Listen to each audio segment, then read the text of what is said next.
good morning, good afternoon, and good evening. Ladies and gentlemen, you are listening to Indie Dev, the official podcast of Graphite Lab, where indie game developers gather around once a week to talk about indie game development. I'm your host, John McCullough. I'm here today with the bold and the beautiful Mr. Matt Raithel. Hey, everybody. And on the other side of the table, we got Mr. David Greenfield. Hello. Hi, David. I'm laughing for a few things right now, I'll admit. First thing, when John says good morning, good afternoon, and good evening, his eyes get about the size of dinner plates. It's pretty breathtaking. Do they? Second, I don't know if I've ever been called the bold and the beautiful, but John comes up with a new nickname every week, and that one's up there. That's pretty sweet. Maybe next time I'll be young and restless. It's no King Cobra, but no King Cobra. It's pretty decent. Cool. Yeah, man. Matt Raithel, you were at GDC all last week. I was a ghost, a specter, a whisper of a presence. First time I've ever been kicked out of GDC as well. Roughhousing? No trouble? No roughhousing, no causing trouble. But apparently they're cracking down on us mooches that go there for more kind of business development and don't have our badges present. So in the past, I mean, it's been kind of a thing. You know, you go there, you buy a badge if you're going to the talks and the lectures. But if you're going there to catch up with a couple of clients or see old friends, a $250 expo badge, if you're not going to the expo, then the next badge up is for the lectures, and that's what, $750, or it can ramp up to $2,000. So if you're just going there to have a couple of meetings, like if there was a $50 I just need to come here for a few meetings badge, I would gladly buy it. But why would I buy a $250 badge to not go to an expo? Fascists. So at any rate, so they're kind of cracking down on it, and me and probably 50, 60 other people in a given day hanging outside Moscone, just getting kicked out by the mean GDC people. Mm-hmm.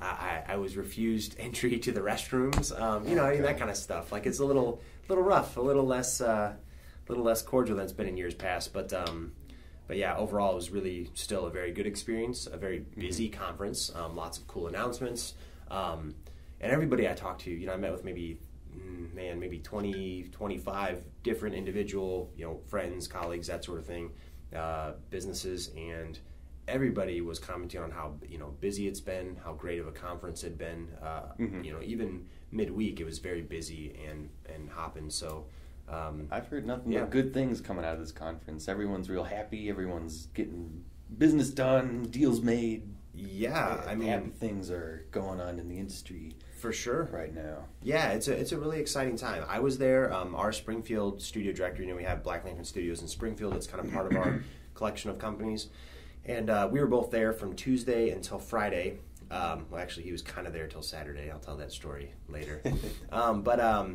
But yeah, both of us are hopping, from about 7 in the morning till easily 2, 3, 4 in the morning the following morning. Mm-hmm. Little sleep, but you're there. It's GDC. It's busy. It's San Francisco, and yeah, it was a very, very good week. David, have you ever been to San Francisco? I have, actually. Yeah, how was that? All I remember are lots of hobos. There are awesome street bums there. Yeah. Yeah. And good crabs. Good crab cake. Dude, I went there. Hobos also had good crabs. I had some of the best crab I ever had in my life. And I love crab to a pretty good degree. Are the bums better than the Chicago bums? Because I know some good Chicago bums. I don't know. I've been to Chicago a couple of times. I don't ever remember seeing any bums there. I'm with David. I've only been there once, and not as many. See, I was there every day, and I see bums all the time. There's always the same bums on the way from train station to work. There's the Happy Monday guy. Yes. Right out of the train station. He'll stand there every day, whatever day it is. Happy Monday. Nice. Happy Tuesday. Happy Friday, everybody. You got to have branding. You got to have an identity. See, that guy's a marketing director. He knows what he's doing. There. And then across the bridge, there was the guy who sounds like he's talking through a voice box, but he doesn't have a voice box. He's like, and you don't know what he says, but he has this same chant. He's like, he sounds like Boomhauer from King of the Hill. Yeah, kind of, yeah. He says all this stuff. Hey, get on, man. Piles, man. Give me $1. It's awesome. I would go a Boomhauer day if I was ever, broken on the street, man. I would be thinking up all kinds of gimmicks. I would do a Boomhauer day. There was the world's finest chocolate lady, who I guess was technically employed. She worked for some chocolate thing. It's just selling like chocolate on the streets. And she had the song that would go with it. She would say, "World's finest chocolate, how you doing today? World's finest chocolate, how you doing today?" Just repeat that over and over again. And then eventually, like halfway through school, we didn't see her for a little bit, and then she came back, and she's like, "Can anybody help me? Need some money today," or something. That's awesome. Shouldn't laugh at homeless people. But when they're so entertaining, I laugh because of the ingenuity, right? I mean, honestly, you mentioned San Francisco that there's a lot of people on the street, but there's a handful that are just like, hey, give me $1. But there's so many that are like, street performers, or they're just, I mean, their attitude will change on a dime when you don't give them $1, but like they at least start happy. And there was a guy, the first trip that I made to San Francisco, that hit me up 3 times, and he would sing different songs, and like on the 3rd time he saw me, he's like, "I'm gonna get you this time, I'm gonna get you," and he's all happy and smiling, and like I didn't feel threatened. Like when somebody says, in the street, "I'm gonna get you," you could be like, "Oh no, here it comes." But instead he started singing the song, "In the summertime where the weather is hot," right? And I was in San Francisco, and it's a bright sunny day, or actually it was at night, we were just getting done with dinner, and like I was like, you know what, fine, here's a couple of bucks. Like that made me smile. I'm feeling good. Willing to give a few bucks. Yeah, and so but this last time there was a guy, and he started singing something, and it was sitting on the dock of the bay, and he came out and he wanted a fist bump, whatever, and he started sitting on the dock, right, singing, and then I was like, no, I don't have any money, and he got sad face, and he went and did the same thing to somebody right next to me. So that's pretty funny. they're $1 per hour, man, it counts.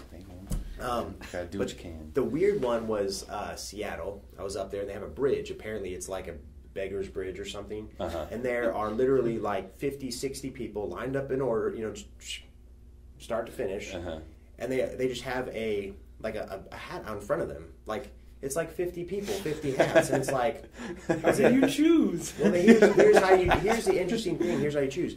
I saw one of the most smoking hot girls in this line, like looked like she just got laid off from like Britney Spears like backup dancer club or something.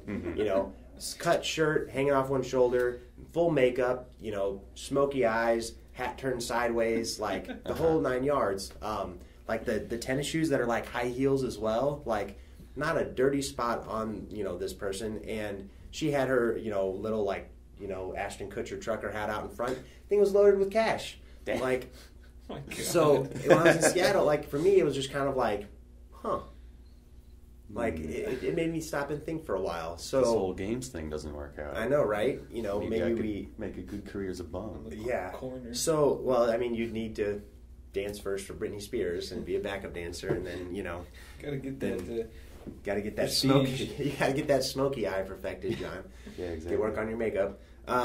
So for me, it's like Chicago. I really didn't even notice. San Francisco, it's like happy singing, and then Seattle, it was like, just very unhomeless looking people just begging for loot. Do you ever think they just like put their own money in the hat to make it look like other people are? Yeah, when you go into a coffee shop, you think the tip jar starts empty. Like they throw a couple bucks in there. It's perfect psychology, right? We as humans like the pattern. Oh, somebody else is giving $1. I should too. So you're saying when we start our Kickstarter again, we should throw in like $1,000, absolutely, and then be like, absolutely. This is why we're restarting with all the backers, and I'll be completely honest about it because the psychology of Kickstarter is equally brutal. Absolutely, nobody wants to see something. Excuse me, even if it's completely viable on its last day, have $0. We are for every risk taker out there, there's somebody that is only a follower, that only wants to join in with the pack. And I say that in complete objectivity, not judging one bit, but that is why we're trying to, restructure, is to really you know, connect with that whole psychology of any kind of fundraising campaign. The Kickstarter is not alone. Any kind of fundraising campaign, whether you're giving to the Red Cross or giving to Red Dead Redemption 16, it is the psychology of like, we kind of want to move this thing forward as a group. There has to be a community behind things. Mm-hmm. So yeah, but yeah. When did you go to San Francisco? Years ago, family vacation. I don't remember how old I was. Did you go to Alcatraz? Yes, I've been to Alcatraz. Alcatraz is awesome for its own right, its own Alcatraz-ness. Mm-hmm. But go there with a digital camera as like a 3D artist, like it is a playground of awesome texture collection. Yeah. All the like old materials. Those rocks. All the rocks. Well, the rocks Rusty and, like, metal. rusty metal, peeling paint, foliage. Yeah, it's very cool. So, but yeah. Sorry, I'm looking at this pad. I like how our video game podcast, we talk mostly about homeless people. So far. Did we talk about it before? I don't know, but not that's yet. what we're talking about today. No.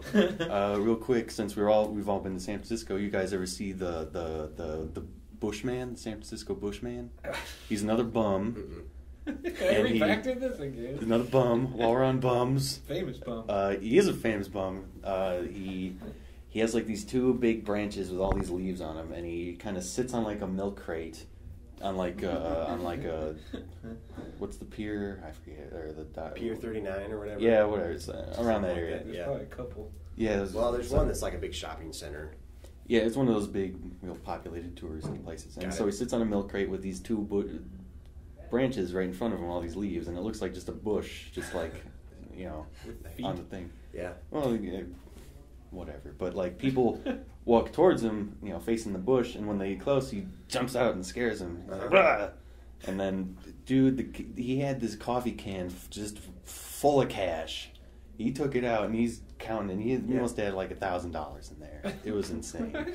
I've read statistics and stuff about different beggars and things in different regions and all that kind of thing, and how much they actually make, and most of them will make can make $30K a year just sitting on the street, depending on their marketing strategy.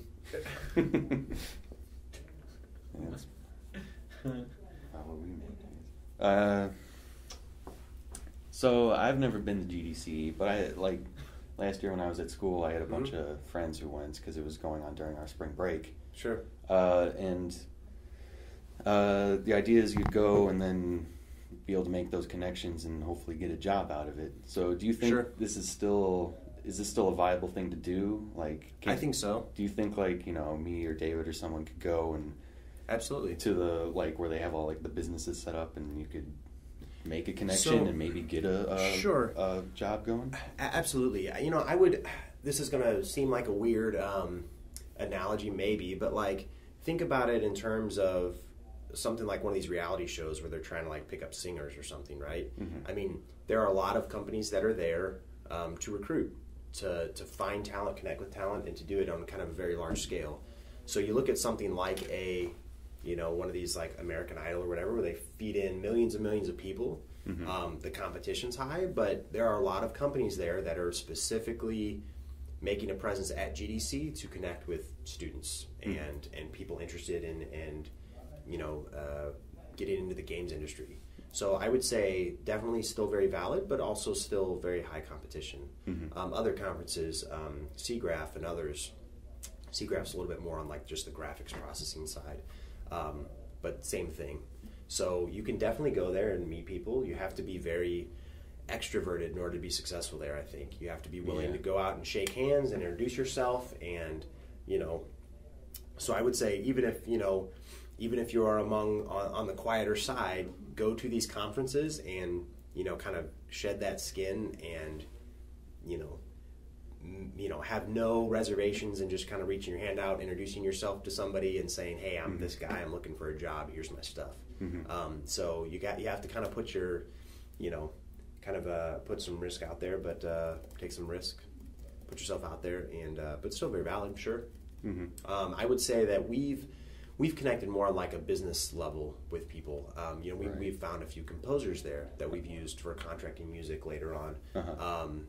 I can't say that we've ever found like a programmer per se or an artist at GDC, a story writer we found and connected with at GDC. So, and then of course we've met new people where they've contracted us to do stuff. So certainly a good spot to do that kind of networking. Yeah.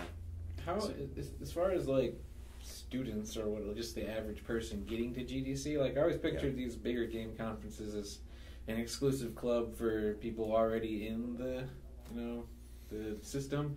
Like, is that just something you can just buy tickets for and show up? I know, like... In fact, it's much cheaper for students. So student passes are discounted. You can also get discounted passes, discounted membership in the IGDA, International Game Developers Association, where I think for like maybe, I'm just going to ballpark this, check the websites, but I think like $20 for an IGDA membership as a student for a year. So you become an IGDA member, you get into IGDA events and parties and talks and kind of social gatherings.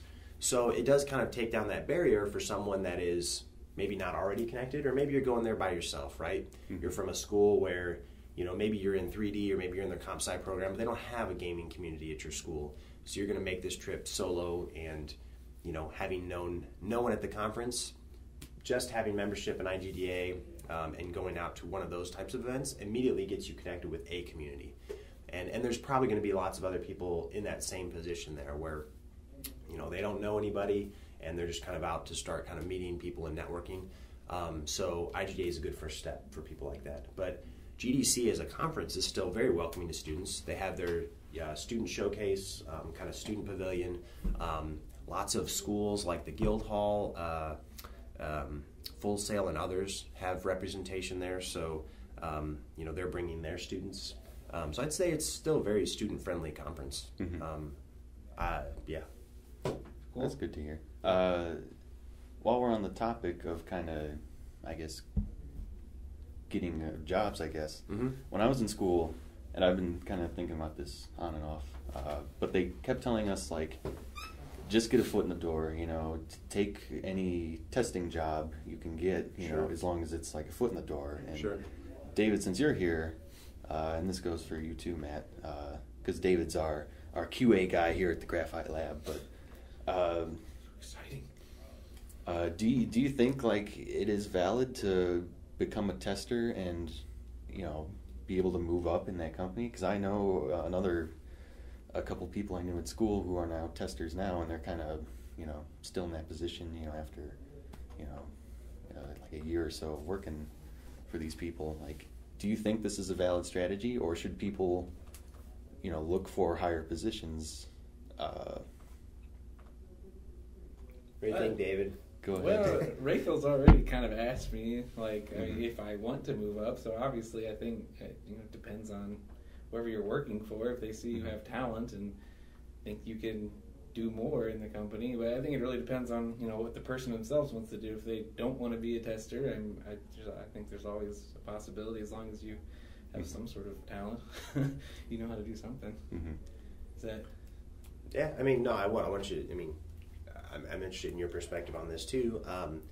My experience with it is we've got. I'll just use a few examples. Carson Underwood in our Springfield studio started as a tester and now he's a producer. So he's kind of graduated through the ranks.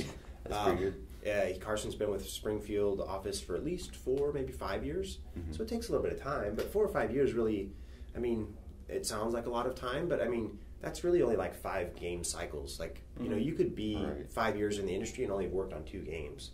So you got to kind of think of it in that case too. Like if you come in as a tester, you need to see a full game production cycle. And if you're a tester at like EA, maybe your game cycle's 3 years long. So it could be very common for you to be a tester for like 6 years before you even get that shot, because you need a few games under your belt. Black Lantern, we do games in sometimes 6 months, sometimes 3 months. So you can get 4 games in a year. So you really are on an accelerated path with Black Lantern as an example. So Carson's done it. Jeremy Day started as a bit of a tester and then worked into junior programming and programming, and now he's one of our lead programmers at Black Lantern. So how would you make that transition? Would you just like approach your boss and be like, "Yo, I'm doing this now, but I really just want to program." You know, absolutely. I think within any Boss business, is a big scary. even if he's big scary, like get him sedated, liquor him up a little bit. Our company, I like to think, is very open. Springfield Graphite Lab, same thing. If you're in a games company and it's closed and you're not allowed to talk to people, like, that's a pretty big red flag for me. Right. There should be a lot of open conversation. For the right people, for the right studio, I think the communication has to happen. So, yeah, I would say just, open up, have that conversation. Take, we do at Graphite Lab and at Black Lantern yearly kind of sit-down evaluations, with each employee. Where are you at? Where you want to go? And we ask for the same thing in reverse. As a studio director, I say, here's where I feel like I'm at. Here's where I think we need to go. How are we doing? Like, is life good at Graphite or does life suck? Like, this is the opportunity for you to say that. And, those are good opportunities to say, hey, you know what? I've been a tester for a little while. I would love to, be a programmer. Here's the steps that I'm taking on my own. I've been researching this. I've been, participating in the programming meetups down at the pub or whatever, So here's the steps that I'm taking. Here's my commitment saying that I'm really serious about it. Because I would say any manager that gets approached by that kind of thing, it's like, okay, are they really serious about this? Or is it just kind of a, I think I would like to do this. So we always ask for that type of accountability and to see that type of motivation. So like David, we had this conversation because David still does a lot of artwork. So it's like, hey, QA, you're doing a fine job, but like, is there, a year from now, 2 years from now, would the art stuff be more of what you want to do? And we have that same conversation with, those guys that I mentioned earlier, and we've been able to move them into better positions. Any good manager would want to look at look at the team and say, is everybody in the spot where they can be the most successful, the most productive, make the best quality stuff? So if you've got a friend, that would be my advice on this edition of Dear Abby.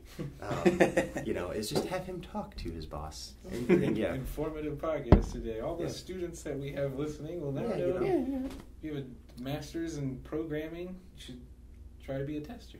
Well, here's the thing. I think we could all agree, programmer, artist, producer, designer, understanding that testing process, understanding where your games are at, the perceptions of public quality of your game, super, super valuable. So anybody that is not even, if there's a designer out there that's not like playing the game in their spare time testing it, like red flag, bad news. So to me, testing is incredibly important, and is definitely not like it's an incredibly important part of the team. See, Mom, my job is important. That's right. I'm not a loser. Well, and I think the reason why a lot of people get started there is because it does have it has a perceived lower barrier of entry, because we go through those testing processes to make sure the game is suited towards an audience that isn't necessarily computer programmers. They might be realtors, right? So that's why, I think a lot of people get that entry in via testing, is because really the most important thing there is to have a passion for games. And I think that's what a lot of people that want to get into the games industry have, that passion. Or they should, in my opinion. They should be playing games since they were 6, Somebody comes in here, applies to Graphite Lab, and I ask them, what systems they have at home, and they're like, I used to play games, but, that's for kids. I'd be like, okay, nice, thanks for stopping by. Bathrooms are down the hall, and then, you parked out back, so see you later. You have to have that passion for games, so that's why I think a lot of people get their start via testing, is because that passion for games has been present within most of us since we were young kids, So, yeah. Cool. There was like the career development people at my old school. Sure. Who were like, just get a job, any job. You can work your way up, don't worry about it. And then there was like my programming instructor would be like, nah, go for a programming position, because if you could get a testing position and then like get stuck there and then never work your way up, and then you have to go find a new place where they will work you up. Well, yeah. I mean, Well, that's David actually hit the nail on the head, though. Mm-hmm. Like, I definitely am in favor of the get something in the industry where you want to be. Right. I've seen so many people who have gone and gotten programming jobs at the bank or at the big company XYZ. That sounds like a place where you get stuck. That's where you get stuck. Yeah. That's where you get stuck. Yeah. If anybody gets stuck in QA, it's because they're not evaluating all their options, or they're unwilling to make some hard changes. Because maybe you're stuck at QA in one company, but go look at a different company. Like, hey, I'm in QA here, but here's my programming expertise, and make a switch to a different company.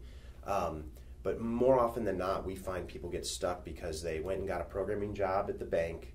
They make a much bigger salary than they can make in the games industry. It's true. They've grown a family and they don't want to give up their Benz and go slumming with the games industry because the payouts are different. A big 1,000-man programming studio that makes, I keep saying banks, but that makes software for the serious software. Right. There's different dollars in it and there's different compensation plans, and it's hard for them to make that change. But it tests how bad do you really want to get into games. Are you willing to take a 50% pay cut to do it? 50%. Well, I mean, some of them. If only I'd known. Think about this: some guy who's doing a bunch of John, throw me some programming languages out there like Perl scripts and RPG and all this kind of stuff. PHP. I don't even say PHP, but but maybe some guy who's been writing databases for some big nasty programming firm. Mm-hmm. No gameplay experience. I don't care if you've been working in it 10, 15 years. You haven't ever programmed a game, so how am I going to justify your 15 years experience of doing bank stuff when you have zero experience making games? Right. Go make 3 games on your own for 2 years and then come back, and then we can talk. Mm-hmm. Because I see that as understanding the value and working with a team, fine. So there's some value in it when you're doing bank programming, whatever. But if you've never made a game, then your instincts, have to be proven somehow. And we can't take that risk as a firm. Mm-hmm. So go take that risk yourself, make some games on your own for 2 years, and then I want to look at that portfolio, not your sweet lead skills at running Ruby on Rails or something. Valid for that industry, not as valid for ours. So cool. That's my vote for get foot in the door, but get it in the right industry. Uh-huh. All right, cool. Very informative. Maybe some less informative now. I know you have some more crazy stories from GDC, Matt Raithel. Did you meet anybody famous? I saw Tim Schafer on the escalator until I got ejected for not having a GDC pass. Right in front of Tim Schafer, 2 big bodyguards come and throw you out. No, Tim Schafer, no, I love you. There's it's definitely not red carpet style. People, that you read about on Polygon and Kotaku, doing big stuff. Maybe a handshake. I've met Notch and Corey Barlog and all these other people, and it's just a high five and hey, I love your stuff. Hey, they say return, hey, I've never heard of you. Fine, okay. But yeah, it's very low key and laid back.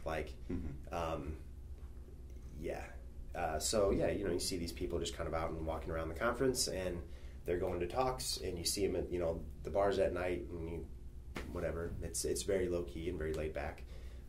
So yeah, but. Good meetings with kind of all of our old friends, Adult Swim, Cartoon Network hosted a party the first night we were there, and it was a lot of fun. Saw a lot of ex-Black Lantern folks, people that had worked with us in the past but now are at different studios. We saw them kind of coming back, hearing about what they're doing, everybody working from stuff different mobile studios in and around the world to participating. One of the guys I found out is involved with the Indie Mega Booth. So it's nice place to kind of catch up and hear about what people are doing, and hear about stuff that's going on in the game industry. Updates with Unity 5 coming out, new Unreal stuff. So the conference itself is very much kind of buzzing with news and activity because everybody you meet. You got a meeting at 3:00. You say, hey, how's it going? Hey, did you hear this news about such and such? So it's the news for even while you're at the conference, not everybody is like, watching the news feeds. We almost kind of hear about it just from like meeting updates. It's like, it's a nice thing to ask people, like, what's the coolest thing you've seen so far at GDC? Like, what's been standing out in your mind so far? Any big news? And so it's all gone back and forth that way. What is an Adult Swim party, Cartoon Network party like? When we say party, and like really it's just, a company like Adult Swim will rent out a location. A bar, a restaurant, sometimes a hall, a venue. Big companies like the IGDA. I mean, they will rent out like an entire floor because there's like 1,000 people at these things, right? So it just kind of depends. But like Adult Swim was kind of an invite only. They've been very interested in what we're doing with a few of our other products. We've worked with them in the past on some stuff, so we're close friends with Cartoon Network and the Adult Swim group. And I mean, it's usually a smaller venue, and it's not insane really. It's just a lot of like-minded people there talking about what they're working on, and usually it's at a bar or some kind of like night venue. So it's not like Cartoon Network characters all over the place, right? Not at this one, no. No. Did they invite Meatwad? Was he there? No. Harvey Birdman, was he walking around? No. So I will say last year I went to one that was hosted by Activision, and it was by far the most insane one I've ever been to. Where they had like, they have like a DJ, or they're like DJ. I saw like a lot of bass everywhere, a lot of people, very loud. The stage band was like some weird tribal, like all female, wacky dancing band. They grew a big blow up like 25-foot squid on the stage, and it starts floating around. What is going on? It was pretty bizarre. So I would say,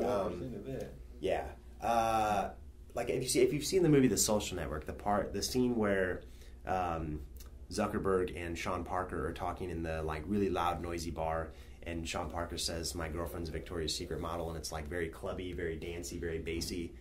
That was Activision Party last year. See, that's what I picture like the Adult Swim party. The Adult Swim party was not. The Adult Swim party was just a lot of people who knew each other and just kind of renting out the bar kind of thing. I see. Yeah, so much more laid back. How many people, you suppose? Maybe a few hundred. Okay. Yeah, a few hundred, maybe 300-400.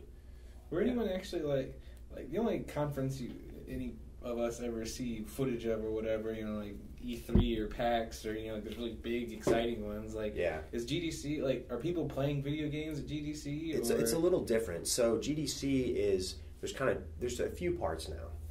It used to be just the lecture hall where you go in, some 20-man rooms, some 200-man rooms, and they just talk about stuff. Lots of like keynote style lectures. I haven't been to very many, ironically enough. This is my 8th GDC, and I haven't really been to many lectures, but there are things like somebody will talk about how they did the texturing on Afro Samurai back in the day. I saw one that talked about how the StarCraft 2 release trailer was produced. And it was like a $3 million 2-year production type of thing, So they talked about how they managed that team. I heard one talk about Pandemic Studios and how they handle outsourcing. So that was a very informative one for me when Black Lantern 2006-07 had just started exploring how we could outsource stuff. So that's the lecture side of things. Then they started evolving, and they had the expo floor, which the expo floor is one big warehouse-style room, kind of like you'd imagine like a Comic-Con or something to be, where they just have booth vendors set up as far as the eye can see. And then, there's some massive ones, like from Nintendo. They were showing the Mario Minis or whatever, Donkey Kong. They were showing Mario Kart 8 previews. And those are kiosks set up where, they've got 2 controllers and the thing, set up like you see in Walmart, where you can get up and play. And there might be a line of 10 to 15 people, and you wait your turn and you play the game and you go. So that's the expo floor. There's a little bit of job recruiting stuff there too. So I know one of our friends, High Voltage, which is up in Chicago, have always done recruitment through GDC. So they'll have their booth set up, their games like Conduit and other stuff that they've been working on. They will have the big cardboard cutouts, and they will have people dressed up in their characters. Cool, and that is more of like that type of thing. So let's say Adult Swim, we're going to be there, and they would probably have big cutouts and their characters and other stuff. So that's the expo floor. And that's the thing, you pay $250 to like walk around once or twice. Right? So the price is a little bit out of sync there. But and then they've got now GDC Play, which is kind of more of the like the indie showcase, and that is more what they're trying to bring in, a little bit more of that E3 vibe, which is just games, just go play stuff. Right. A little bit more of the PAX-like thing. And they've got a few other different components with GDC now too, where, you know, excuse me, they've got, you know, a little meeting wing and other stuff, but that's kind of the three main parts. So GDC, if I was going to compare it to E3, E3 is like just about game launches and announcements. Not a lot of business goes on there, and there's no lecture tracks. There's no focus on the lecture tracks anyway. And then PAX is kind of the same way. So whereas GDC to me means meeting, learning, connecting. E3 means seeing the biggest budget stuff that you possibly could, and then PAX is like friend to the indies, right? Lots of indie games, lots of, you know, guys like us. Like I would see us taking Hive Jump to PAX. You know, first we brought it to GDC. We showed it around, but it was kind of like a one-on-one thing, right? You know, having Hive Jump at a booth at GDC is not, to me, isn't the right connection. Whereas PAX, where we're connecting with the players, is kind of, I think, would be useful to us. E3 is just so massive, where you get, you know, your EAs, your Activisions, you know, Ubisoft, you know, are going to be showing their stuff there. Nintendo. So, Nintendo, yeah, absolutely. Nintendo and you know, probably Sega and others that are just juggernauts are going to be at E3. So GDC is more for developers, whereas the other two are more for the consumers. I think so, yeah. Now E3 is closed and has been for a while in terms of its access. So anybody can get into PAX, but you have to be connected to the industry to get into E3. So think of like, they're almost kind of on the opposite spectrums with a Venn diagram of E3 in the middle. So like E3 is like the PAX of showing all the cool stuff, but for developers only. Where as far as I know, you can just buy a ticket to PAX and show up as a fan. I see. And you can buy a ticket to GDC and show up as a fan, but you can't get into E3, as far as I know. Jerks. Those jerks. I've had a badge for, you know, every year. Like at GDC, if you're in the industry, it's free to register for the conference. So I've registered every year, and I've not gone once. So I'm there you go, jerk. Well, it's in the summer, and it's in LA. So summers are always super busy. LA. And LA is, yeah. We didn't get to talk about LA bums, but I'm sure there's a few of those. Oh man, I can't even imagine. Yeah. So, but yeah, GDC is very cool, and because we've been so traditionally work for hire, that's why we've always put it on our calendars, because there's a lot of that type of connection going on. Cool. Yeah. Cool stuff. Yeah, just two more things. One, I think it's very, very cool that they have a GDC run now going on. It's very informal, but every morning at 7:30, a group of anywhere from 10 to 40 people would get up, and from 5th and Market to the pier, we would run 3 miles, mile and a half there, mile and a half back. So I found out about it like late Tuesday night, so I was able to, after I'd gotten in, so every day that I was there, at least, I was able to go out and do this run. Met some great people. Finally got to meet Adam Saltzman, who's had operated under the company Atom Atomic for a while, done some great things, created Cannonbolt, Flash engine called Flixel, and a couple other things. He and I have been off and on through emails back and forth for several years. Finally got to meet him through this run. Some people that are now at PopCap that we didn't know previously, but since we know a lot of people at PopCap, there were a few from PopCap that were out there running, so very cool and very informal. So if you're listening to this cast and you plan on going to GDC and you fancy yourself a runner, GDCRun.com If you has got the guts to run with the pros. That's right. Well, all the fat developers you didn't get to talk to. Dude, there are some people there that were in their like sweet Under Armour stuff and neon yellow and all this kind of thing. And there really was one kid the last day who ran in shell toe Adidas shoes, cargo pants loaded up, a backpack, like ready to go to the conference, like with his laptop in it. Like, that's funny. So you are, I mean, everybody's welcome. Like, and that's the spirit of GDC. And that's what I try. You know, when we started this podcast, I was saying like you just got to get out there and just meet people. GDC run, very low key. You know, you talk to whoever you're running with, you know, kind of the whole time, and get to meet people, hear about what they're working on, and it's almost like, you know, an even more casual way to connect with people, because you're not even in the conference, like people's guards down, they're just out there to run and talk and meet people. So very very cool little event.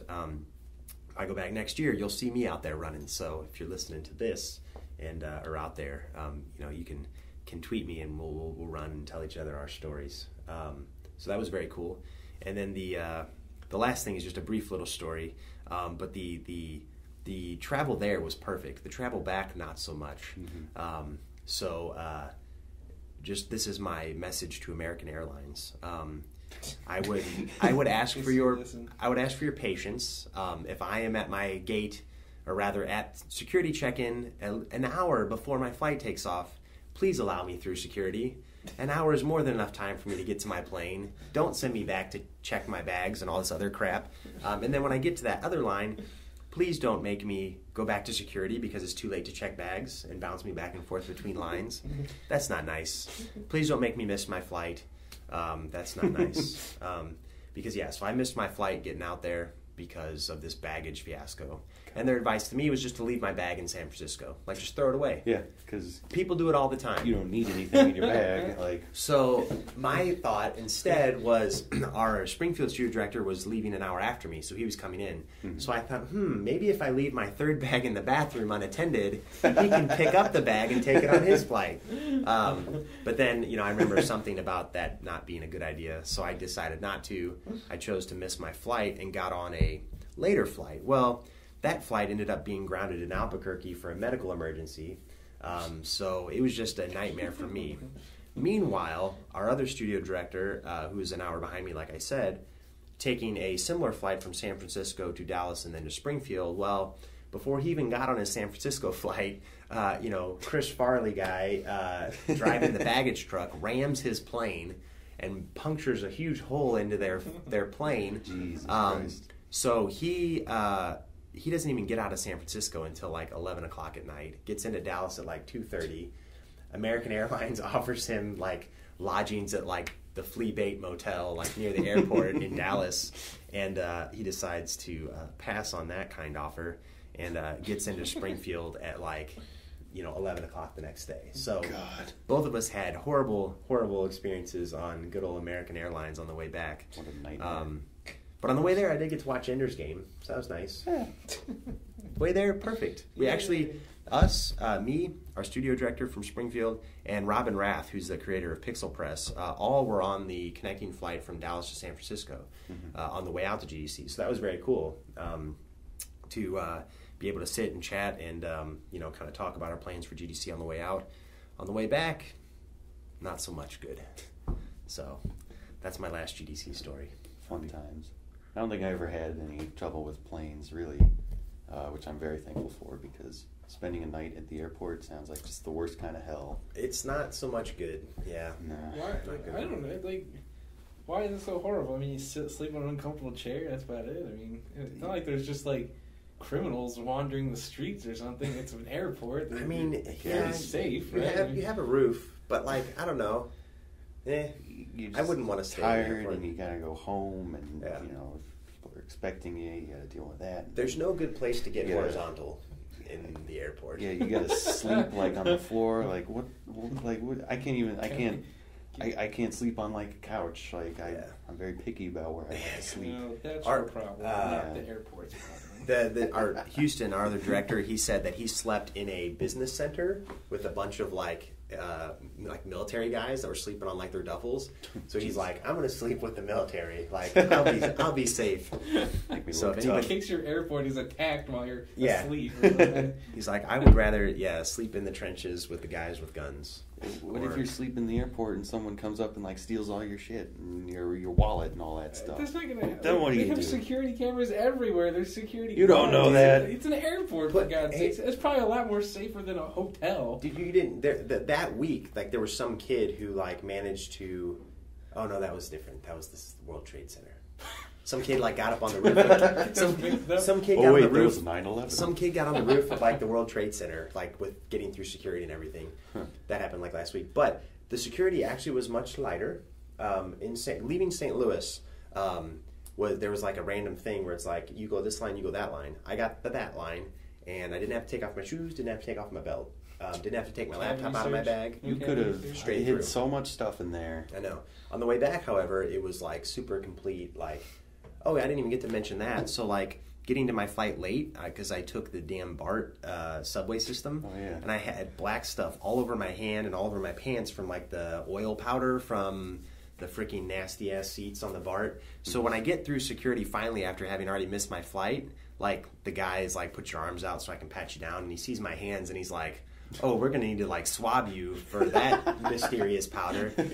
So some gunpowder. Yeah, exactly. You'll light yourself up. It's like, poison in there. you got that on your hand from that bag that you left unattended in the bathroom for your co-conspirator, didn't you? We've been watching you. So I had to wait Mr. like Raithel. 15 minutes for them to get the official hand swabby guy, and yeah, it was a mess. That's his job title, hand swabby guy. Well, they kept yelling like, it was like selling peanuts at the ballpark. Like the guy, I need a hand swab here. Like, I was like, are you kidding me? Like, what are we doing here? So he kept yelling it for like 15 minutes. Hand swab here. And I'm like, God, For Lord. your own safety. I better get ketchup with that hand swab. So, on your point about security, I did not feel particularly safe in any one place. I felt hassled. Dude, okay, so Yeah, because you know Because they were made an safe. example of you. They were safe from the Midwest game maker. So while we're talking about security real quick, when I first moved here, me and my parents, we went to the Arch, you know, in St. Louis. And so we get in the line, we're going to go in the building so we can go on the top. And so there's like these two, you know, big old redneck dudes kind of in front of us, and they got like 12 kids running around, and it's all crazy. And then like they get to the line, and it's kind of like airport security where they're like, you know, put everything in this tub, and then we push it through. And so they pull out these big, huge knives, like just these big old like pocket switchblades, and they're like, oh yeah, can we, you know, get through these? And they're like, yeah, go ahead. Like they let them through with just these huge knives.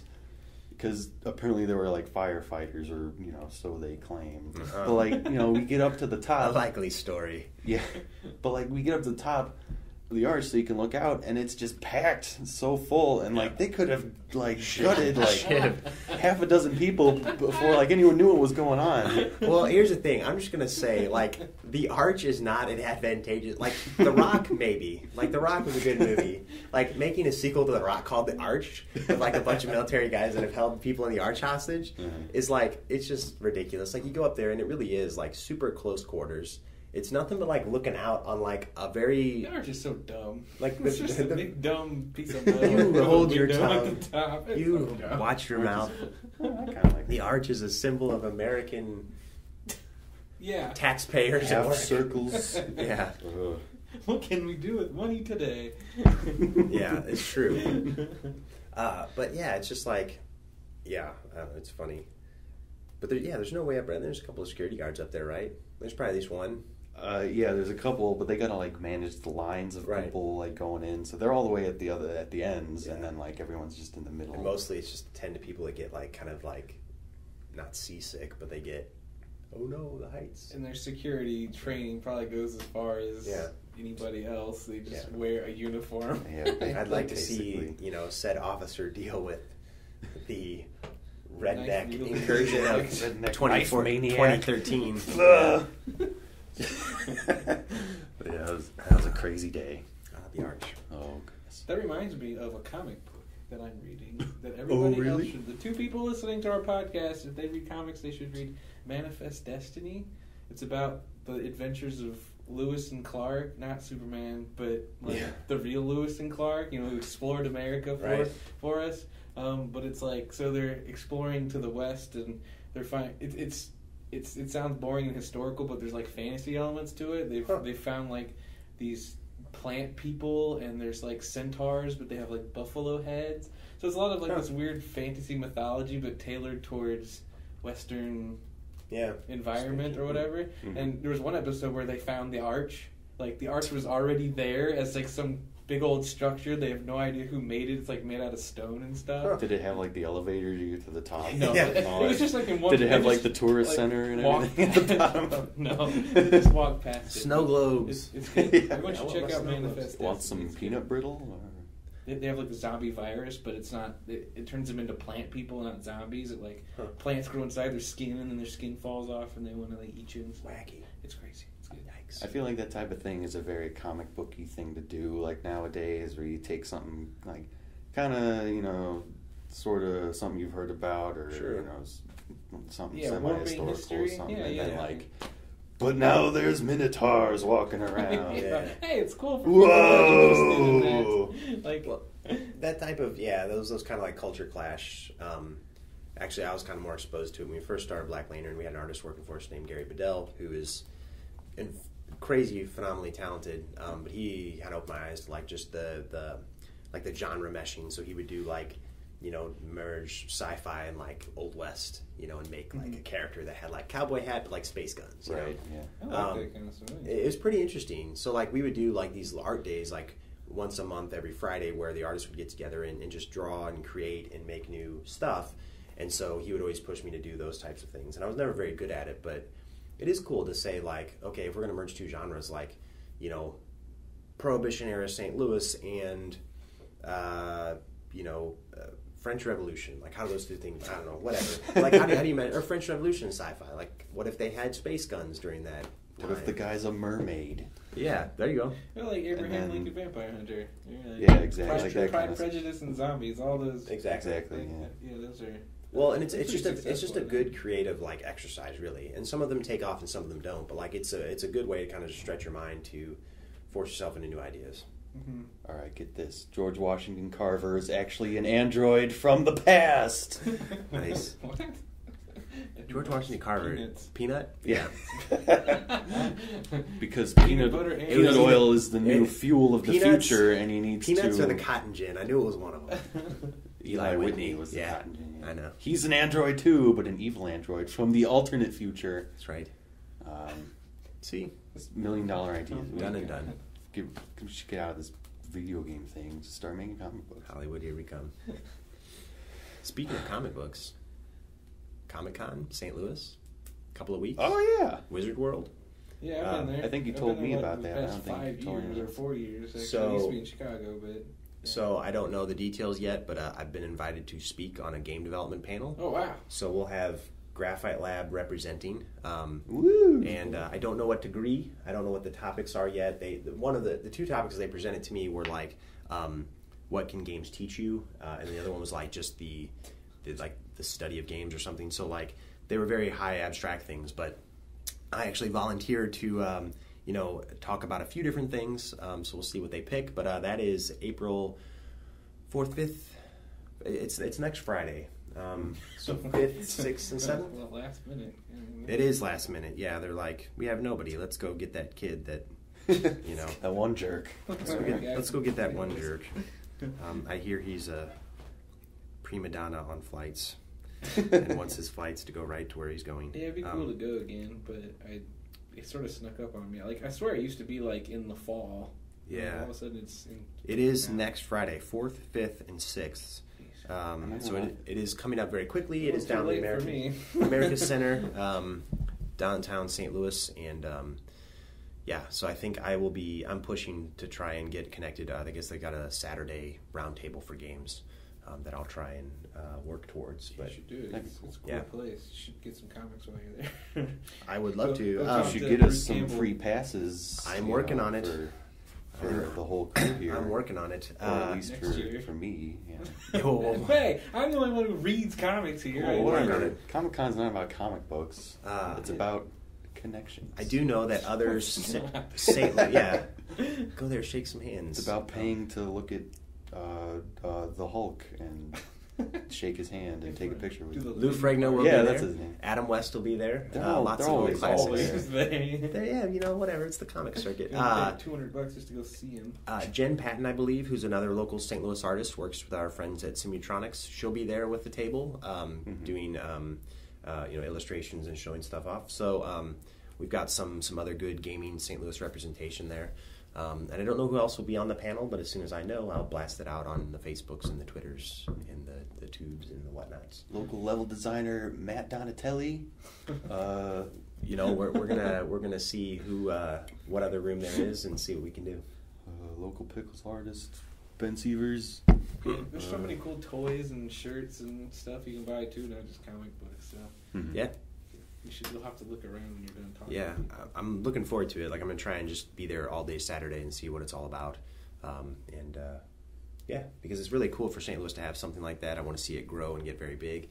St. Louis is very centrally located, so, like, it makes sense to have a con here.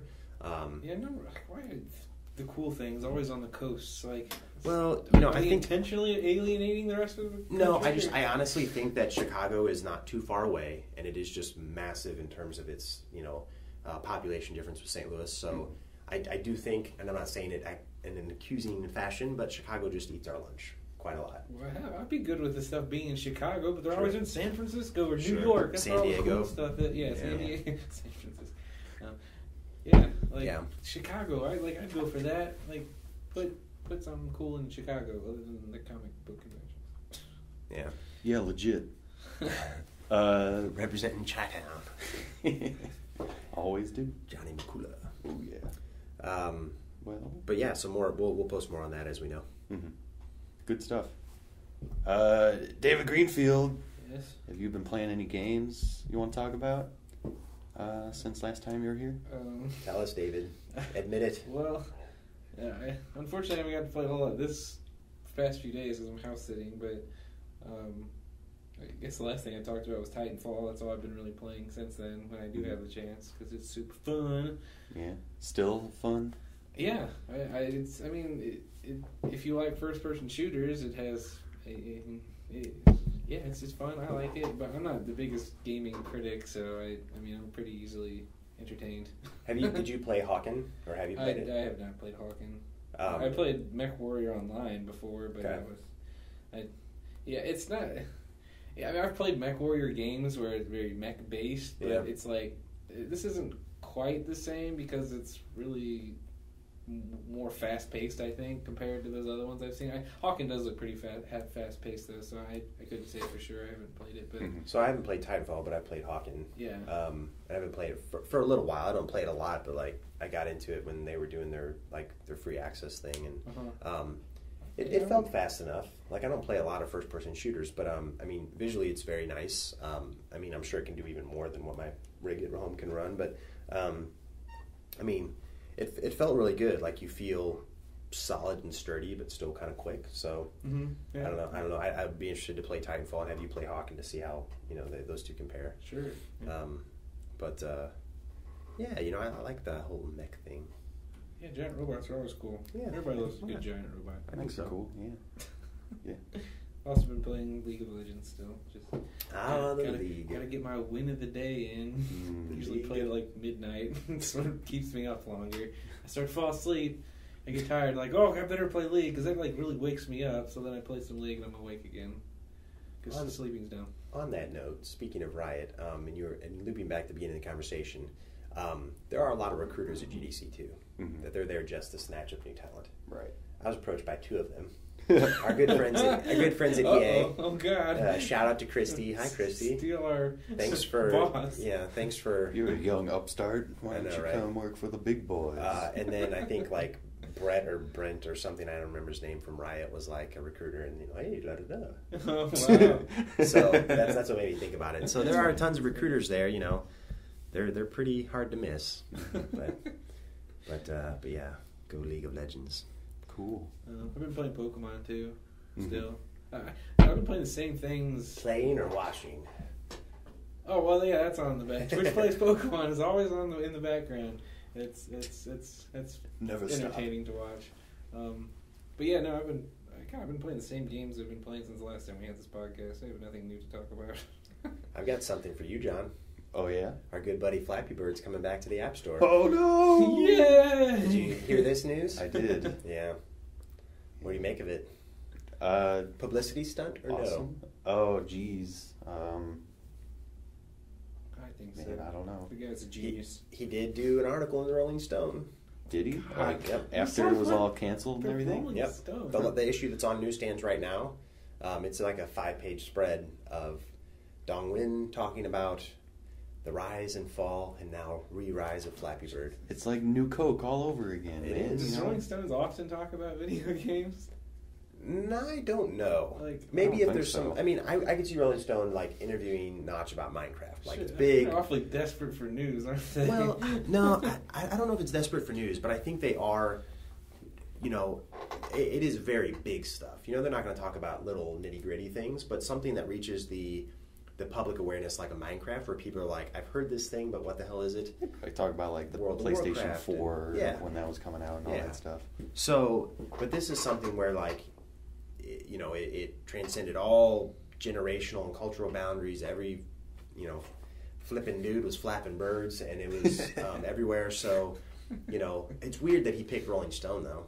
Like, right? Because he probably had his pick of the litter. I'm sure he could have gotten into Time, for crying out loud. So why he picked Rolling Stone? But it was I don't understand an the interesting article. I read it, and you know, he's that's where I'd heard about it coming back to the store. So, Of course, we're just adding to its fame by talking about it on this podcast. Everyone just needs to stop talking about Flappy Bird, or go away. Yeah, Raithel. it won't go away.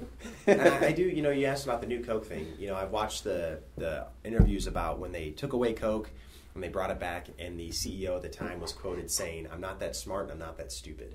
So, you know, do I think that this was an entirely a publicity stunt? I don't think taking it away was, but I No. think bringing it back is definitely. I mean, why would you bring it back if You it gotta wasn't take to it get? away before you can bring Yeah. it back. Yeah, like, I don't know, he said he took it down to get rid of all, like, the fame and attention, but then, like, you know, maybe those checks stopped rolling in, and Well, he's like, well, In this the kind of sucks. in the article, he says he took it down because people were calling him, saying that they'd, you know, just lost their children because they were playing the game too much, and like Jeez. people said that they were gonna like jump off a building and whatnot if they, you know, if he didn't fix the game and all this. So he's like, I'll just take it down.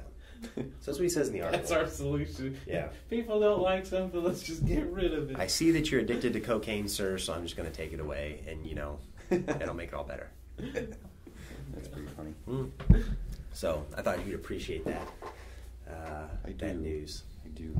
There's been a lot of news, because we haven't actually done one of these in a couple 2 weeks, weeks. yeah. So how about I just rattle off whatever I can remember off the top of my head. Fire away. Jack Tretton leaves Sony. Who? Jack Tretton, he was the CEO of Sony Computer Entertainment America. He left.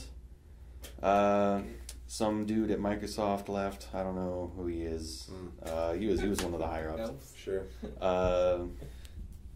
Sony VR new virtual reality goggles announced, I guess, at GDC. Yeah. So that's pretty cool. Take the place And of did I- sellout Oculus. On the yeah. Oculus sells out Oculus I sold wondering if we for get not to that. much. for $2 billion. $2 billion is a lot. That's a lot of Like, money. You know, I'm still going into. We talked about this at GDC with some of our friends. You know, WhatsApp sells for 19 billion. The Anheuser-Busch, local to St. Louis, their sellout was for multiple billions, but like a century-old empire that's global, of huge world famous brand. Anheuser-Busch sells for billions, but like WhatsApp sells for like 19 billion. So like, let's say Anheuser-Busch sold for 100 billion, WhatsApp sells for 20 billion. I mean, that's still pretty damn close, like for something that just kind of like crapped out, a couple in 10 years versus like an entire industry. Right. So a little curious, but like, so we got something like Oculus. Like Facebook is just spending gad tons of money just buying stuff, and Taking over the world. acquiring Oculus is such an odd buy to me. Yeah, right? Like, who'd have thunk Facebook? WhatsApp made sense. I want your users, gimme.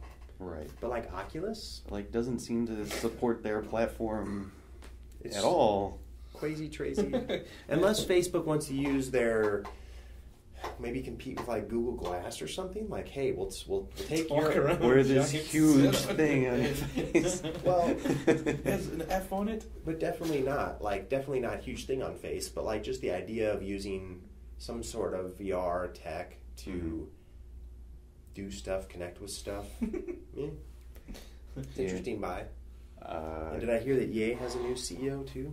Is that craziness? Or is it just him making a big announcement about their new direction?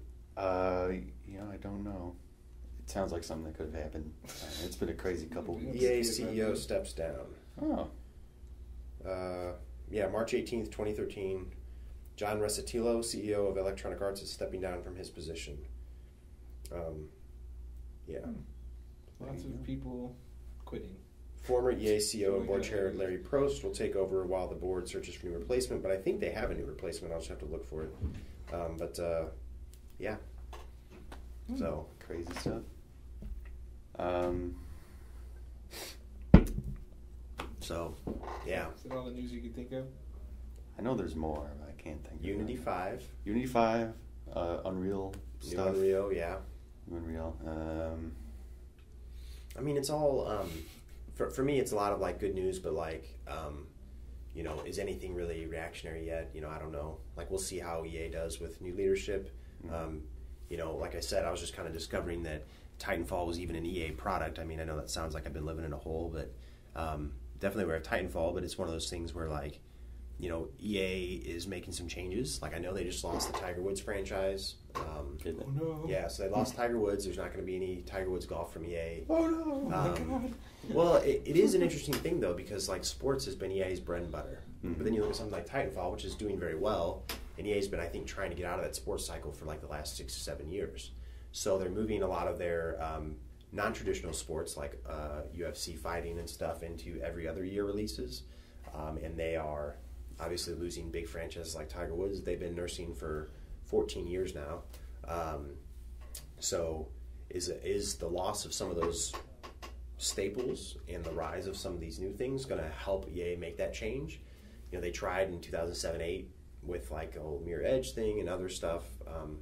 I think it took them a few years to kind of rally up again and make another push at it, but I think this could be, I think we could see a very different EA in a couple of years. New leadership, new products. He's not the worst people ever. Yeah, maybe they won't be. We shall see. Always on the list of worst companies ever, or whatever. We shall see. Yeah. We shall see. They already bought the rights to the non-existent Titanfall 2. Yeah. Well, and EA bought, I mean, since Mirror's Edge thing, they bought PopCap. Right, so they bought PopCap a couple of years ago, and then they let off a bunch of people, or a bunch of people got let off. That's another piece of news. Like the dismay of high schoolers everywhere, wanting to play games on their school computers. But who's gonna make Peggle 3? I know, right? Yeah. Now what am I gonna do in class? So it's interesting stuffs. I guess. Cool. You want another piece of news? Tell me. Metal Gear Solid 5 Ground Zeroes came out, and I got to play it. It's pretty cool. Yeah. You got to play it. Is that something other people didn't get to play? No, everyone. It's just out. Oh. I bought it. Is that the That's a piece of news. one? Yeah. Oh, that's right. You were telling me that you whipped through it pretty quickly. Yeah. Yeah. So the main campaign,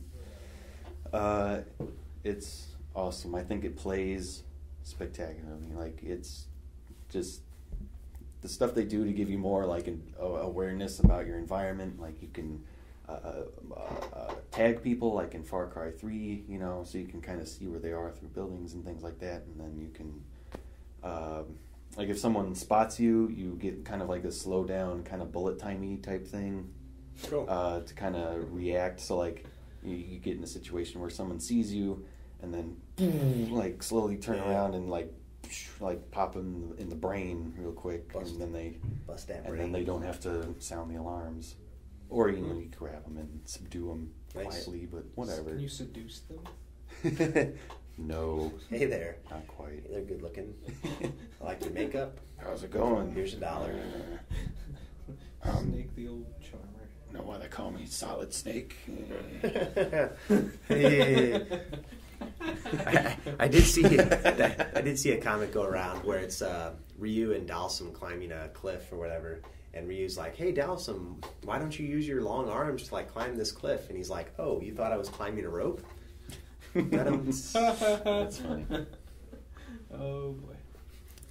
But yeah, so there's the main mission is, I beat it in like 2.5 hours. I've heard there's like speed runs in like a couple minutes. You can get through it because it's basically like just this one small island with like this big military base, and then you rescue 2 people and you're out, and then there's like an ending cinematic, and then the game's over.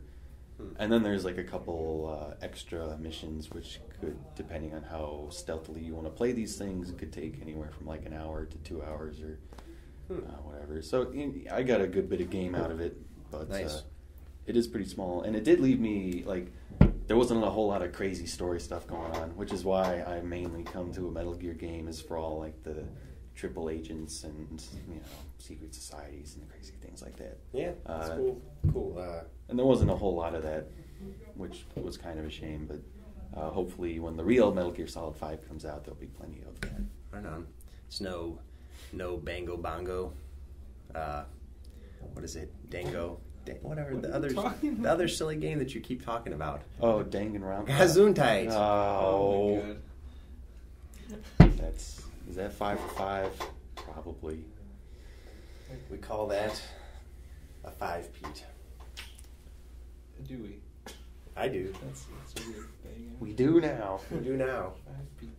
Now I've passed the responsibility on to the next guest on the podcast to keep it going. Probably Matty D. Good. Well, cool. No, the Metal Gear, like the whole franchise is just really cool and solid. I'm glad it's kind of kept going. Yeah, I mean, everything that I've ever seen from him, played from, comes out pretty slick. So, very cool. Cool. Well, did you want to talk about any games you've been playing, or should we get on to like emails and all that stuff? We can get on to the emails. I'm going through a little bit of XCOM finally. I know they've got some new DLC out, and yeah, it's cool strategy. I mean, not quite like the game type that we have for Hive Jump, but like there's some similarities, like the whole sci-fi aspect of it. Kind of these soldiers, how they're, how you connect with them and kind of build them up and manage their loadouts and whatnot. So, yeah, very cool. But that's all I've been playing lately. Mm-hmm. Cool. Yeah. Well, on that note, we'll get into let's get into Greenlight comments. Sure. Section, because I don't think we have any actual emails. You got it. LeBron Jim writes in and says, "Looks dutiful. I know, right? Don't get caught up in bundles and sales, or you'll miss out on tons of Gaben bucks." Somebody's gonna have to translate that for me. He had me. Won't be me. He had me at dutiful, which I believe is pretty good. Is a good thing. It's my understanding. Am I missing out on what Gaben bucks are? I think he's talking about Gabe Newell. Yeah. Steam thing. Sure.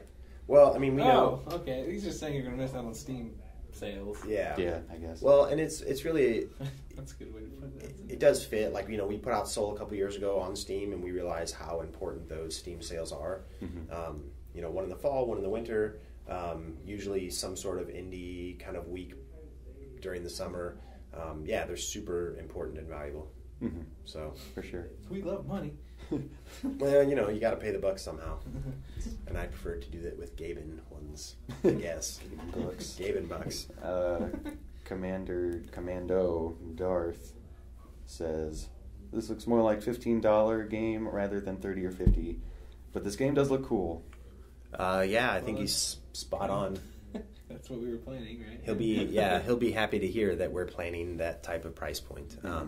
Even when we meet with some of the potential publishing partners at GDC, where we really were talking with them to help us get a plan for consoles, right? Mm-hmm. We talked about that type of price point, and it seemed very, very in line, very in tune with what we're doing. So yeah, I think anybody looking forward to Hive Jump can expect it to come out around that price point. Mm-hmm. Yeah. You heard it here first. Yeah. Or third. Exclusive content. Yeah. Hillary says, "I could see a little Metroid influence as well, aside from Starship Troopers and Contra. I like the way the mashup of influences has come together. Looks like it could be a lot of fun. Is there a demo yet? Also, get R. Lee Emery to voice act the commander if you can. The guy's like 70-ish. Yeah. Though, so you go to hurry." You go to hurry. Yeah, sure. So it sounds like there's like you make fun of our fans. You don't tell me where to go. I'll go to wherever I want. Sounds like there's 3 things in there. Hit them one at a time. Metroid. Yeah, actually, and the redesigns of our troopers look even more they're much more bulky. So, and the animation system that we've been playing around with, kind of the bone animation, does lend itself a little bit more to kind of like Samus movements, which I think, I'm starting to see a lot more Metroid in there. But like, I think there's still some Contra. I just think that people are most familiar with NES Contra, but like Super NES Metroid and the Metroids that come later. So that's kind of the tricky thing. But like Contra 3 on Super NES has a lot of that more chunky soldier look. So I think if people are more familiar with that one, or even Contra 4 that came out on DS a couple years ago, they'd still see a lot of Contra flair in the game. But yeah, I think we're seeing some similarities between our soldier types, the big chunky shoulders, and Samus's suit. So yeah, I think it's a compliment. I hope. Second thing was, is there a demo? Demo. There is a demo. We showed a demo at GDC, warmly received, and we will, when we re-kick the Kickstarter relaunch, we will be sharing a demo through the Kickstarter. So yeah, there'll be a demo, but there's not one right yet that is public. And then get Arlie Ermy to voice the commander if you can. I'm pretty sure it's Emery. Emery, I don't know. But is he just like the? He's the drill instructor from Full Metal Jacket, right? And he actually is a real drill instructor, or was. He's played every drill instructor commander in every movie ever. Yeah. So it would be a nice pull. I'll say right now, we haven't reached out to him or his agents or his agency. Probably high price, right? Well, here's the thing. Like, yeah, it would be great to get somebody that's already well known like that. But look at something like Bastion, which had such a awesome voice for the stranger, I think, or not. Maybe the stranger. Yeah, the stranger. So there's the kid and the stranger, and it's very this like Sam Elliott, very deep, very like gritty voice. And the Supergiant team found him some way. I was actually found this out at GDC, where they just, found this guy who'd never done any voice acting, but just had that gravelly, gritty voice. So for me, it'd be great to go get somebody that's so well known. But like, wouldn't it also be cool if we could bring somebody else to light that hasn't had a shot at like the big time, and find somebody that is truly unique? So I'm all about chasing butterflies and trying to get those well-known things connected to Hive Jump. But at the same time, for me, it's super thrilling to bring somebody else to to the limelight that hasn't had a shot. Because that's kind of where we are. Yeah, for sure. Yeah, that'd be cool. Let's see. Are there any negative comments in there? SN Valadez simply says no. Yeah. Which is nice. I like him. That's very helpful. He's straight and to the point, and I can appreciate his, his honesty. Snappy Snoo Gaming says, I'd pay $15 for this game. Can't wait to see it on Steam. But then Morgan Lee says, I want this game on Steam. I'd pay $30 for this. I hear 45. Yeah. I'm looking. I don't see 45. No. 31? 31.50. Anyone 31.50. It's a Coke, folks. It's a latte. Right? 31.50. Then the boy says, I usually hate this kind of game, but it looks so fun with multiplayer. Honestly though, like that to me is still a compliment. Like, if we're bringing in people that don't usually play this type of game, that's a pretty good compliment. Are there any real questions? Schradinger says multiplayer.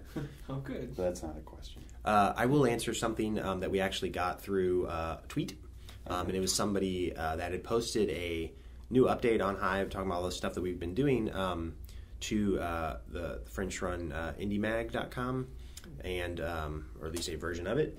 And specifically, it was a question about localization, and that is something that I'm saying yes to, that we are pursuing localization when we do Re-Kick.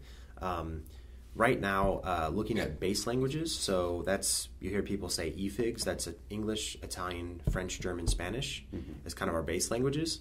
And then looking at potentially Russian, just because we've had some interest from that market in this type of game. The tricky parts of that, the text is very easy to localize. However, all of the soldier callouts and that sort of thing, we would still be doing in English. So a lot of the voice acting, would still be delivered in English, but the text accompaniment could be localized. How about some North Cantonese? Not yet. Here's Dalek Hunter, who says, looks cool. We'll pick it up if it's within 10 to 15 range. Yep. Just make the controls responsive and optimize it. Would be more interested if it had Steam Play Linux. Overall looks decent. I'll yes it and see what happens. I appreciate that. Yeah. Thank you, Dalek Hunter. What is a Dalek? It's from Doctor Who. Mm. Oh, right. yeah. Okay, I know what you're talking about now. You keep on hunting those horrible things. One thing that I forgot to bring up earlier is that we did get to meet with Finn from Sprite Lamb fame. From Adventure Time? No. From Sprite Lamb. He went to the Adult Swim party. He was there. From Sprite Lamb time. So he's great. You've seen all the work that we've been trying to implement with Sprite Lamp. Everybody's really excited about it, and we saw some really cool features that he's been working on. But also, we talked to him about some of the other games that he's published, and for him, one of his older games he localized to standard eFigs, but also localized to some weird random programming language, like that was called like Lebo or something like this. I'll have to get him the exact name. But as far as he knows, he has the only game that was actually translated. It's like the equivalent, like Pig Latin or something, right? Like a pretty nonsensical language. But he did a full translation. One of his fans spoke the language and translated for his game, which was like got him some attention. Like this little piece of like just a polish of going the extra mile. So like, I don't know if anybody knows any, Keep him off his throne. any kind of like wacky zany languages, that Klingon? Can we translate? Yeah, I thought about How Klingon. about Elvish? Elvish? That would be neat. It could. But yeah, so that was kind of an interesting, funny thing when we started talking about localization. Because I guess the standard eFigs wasn't very helpful to him, but translating into this other, lesser known language at least got him some oh, that's kind of cool type of talkability. Weird. Yeah.